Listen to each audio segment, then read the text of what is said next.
morning, everyone, and I apologize in advance for not being in my usual set. I'm working on a lot of stuff right now for my other job, but that isn't going to stop me from complaining about some of these new iPads. And I know you get sick of me complaining about how iPadOS isn't good enough, but I thought this might spice up the situation a little bit. Here's my biggest criticisms with the brand new iPads that Apple just released this morning, and it has nothing to do with software. Is that different enough for you? Okay, let's begin.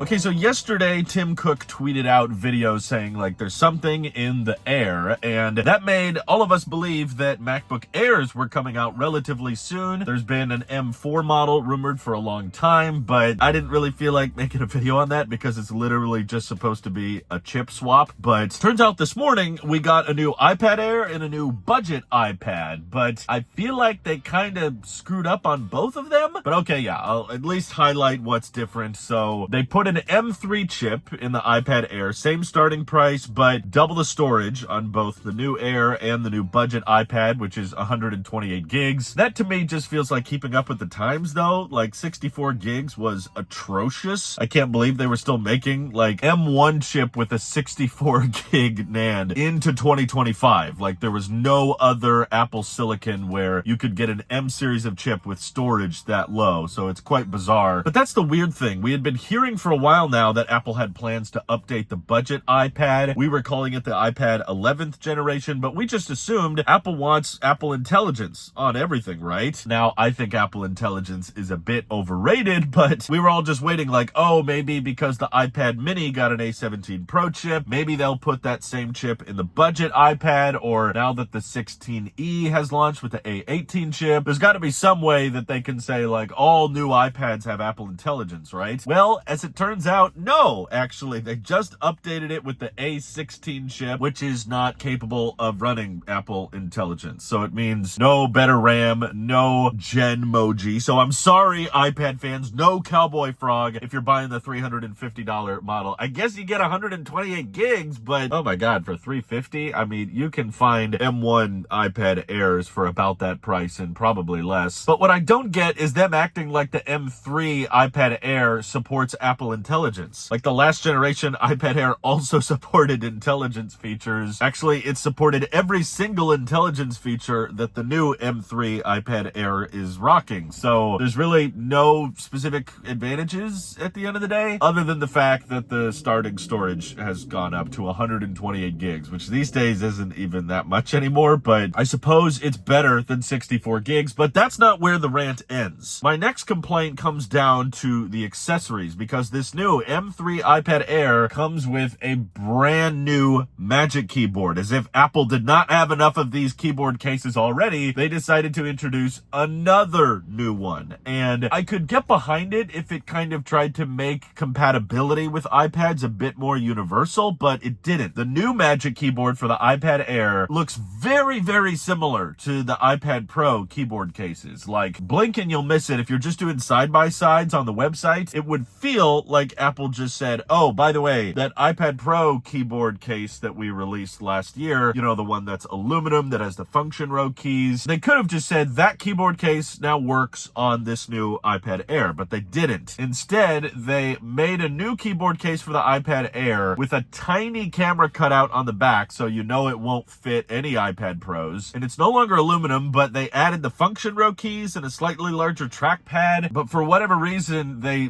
designed that camera cutout so that you can't have like universal compatibility with iPad Pro keyboard cases, and it's still a fairly expensive case. It's just a little under $300, but I just think there's way too many keyboard cases to keep track of. This new keyboard case with the function row keys is backwards compatible at least to the older iPad Air models, but I still just feel like iPad Airs and iPad Pros should just be compatible with the same case. That's how it used to be. Now they keep making them like separate from each other. So the iPad Pro Pro keyboard case does not work with the new iPad Air, and the new iPad Air keyboard case does not work with the iPad Pro. It's just way too confusing, and I don't understand why each one has to be redesigned so specifically for the camera cutout. Like, come on. And if that wasn't enough, another thing that really frustrated me was the marketing naming for the new budget iPad. So as long as Apple has had a budget iPad, I think it started back in 2017, so it's been like 8 years now. They've called it, a generation series, like you have iPad 5th generation, 6th generation, 7th, and the most recent one we've had for a couple of years now was the iPad 10th generation, which is why a lot of people were referring to it as, okay, the next one will be the 11th generation. But for whatever reason, Apple decided we're going to stop calling it the 10th or 11th generation. Now we're just going to name it by the chip. So it's called the A16 iPad. Not even a very great chip.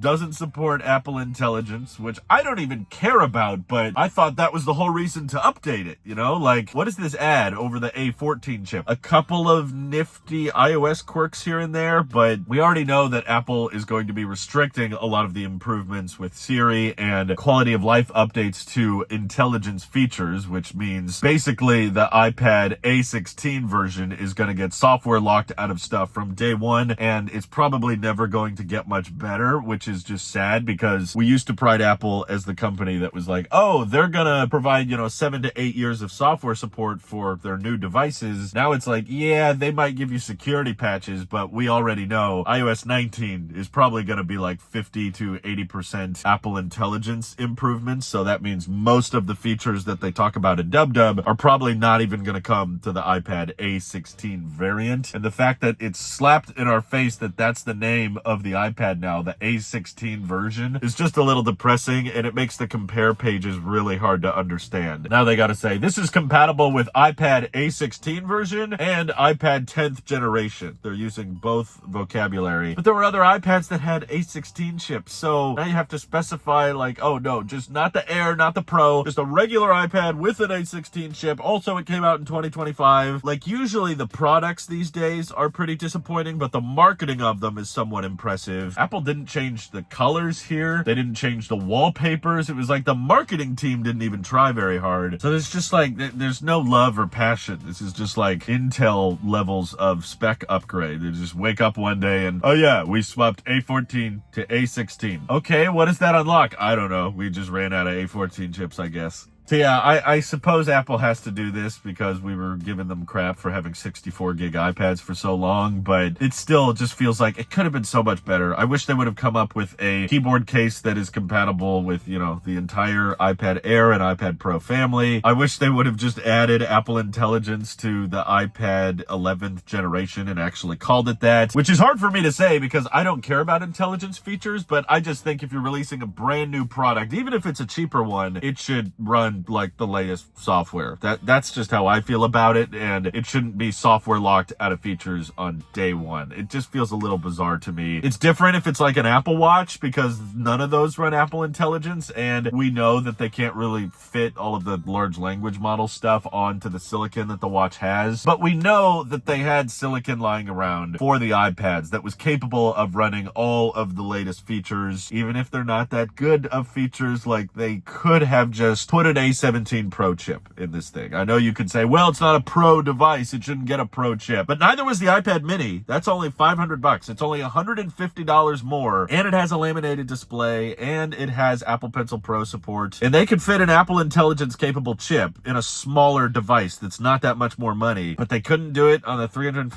iPad. Like, yeah, I'm sorry. This is just kind of a disappointing announcement altogether, and it really has nothing to do with iPadOS itself. That being said, tomorrow or maybe the next day, we should be getting an M4 MacBook Air. Don't have a huge opinion on that. I think it'll be fine. It's just a spec boost with probably the same price. But what do you guys think? Am I being unfair? Feel free to let me know your thoughts down in the comments below. And thank you to everybody supporting this channel directly. Seriously, helps us out a ton, as does just watching these videos. So thanks again. Have an excellent rest of your day.